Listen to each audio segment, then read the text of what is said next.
Yeah. For those of you that want to know what we're all about, it's like this, y'all.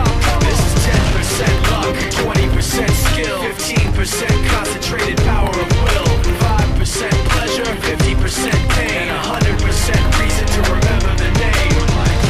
He doesn't need his name up in lights, he just wants to be heard, whether it's the beat or the mic. He feels so unlike everybody else, alone, in spite of the fact that some people still think that they know him. But fuck him, he knows the code. It's not about the salary, it's all about reality and making some noise, making a story, making sure his click stays up. That means when he puts it down, Tox picking it up. Let's go. Who the hell is he anyway? He never really talks much, never concerned with status, but still leaving him starstruck. Humble through opportunities given despite the fact that many misjudge him cause he makes a living from writing raps. Put it together himself, got a picture connects, never asking for someone's help or to get some respect. He's only focused on what he wrote, his will is beyond reach, and now it all unfolds, the skill of an artist. This is 20% skill, 80% fear, be 100% clear, cause Ryu was ill. Who would've thought he'd be the one that set the West in flames? And I heard him wreck it with the Crystal Method, name of the game. Came back, dropped Megadeth, took him to church. I like Bleach, man. Ryu had the stupidest verse, this dude is the truth. Now everybody giving them guest spots and stocks through the roof. I heard he fucking with that stock.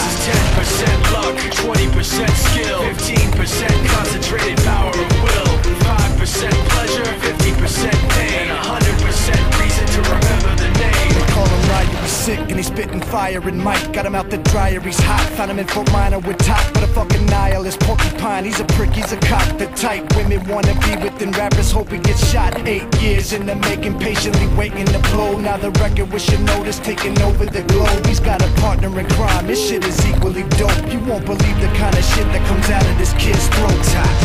He's not your everyday on the block. He knows how to work with what he's got, making his way to the top. He often gets a comment on his name. People keep asking him, was it given that birth that doesn't stand for an acronym? No, he's living proof. Let him rock in the booth. He'll get you buzzing quicker than a shot of vodka with juice. Him and his crew are known around as one of the best, dedicated to what they do and give 100%. Forget Mike, nobody really knows how or why he works so hard. It seems like he's never got time because he writes every note, he writes every line. And I've seen him at work when that light goes on in his mind. It's like a design is written in his head every time before he even touches a key or speaks in a rhyme. And those motherfuckers he runs with, the kids that he signed, ridiculous, without even trying. How do they do it? This is 10% luck, 20% skill, 15% concentrated power of will, 5% pleasure, 50%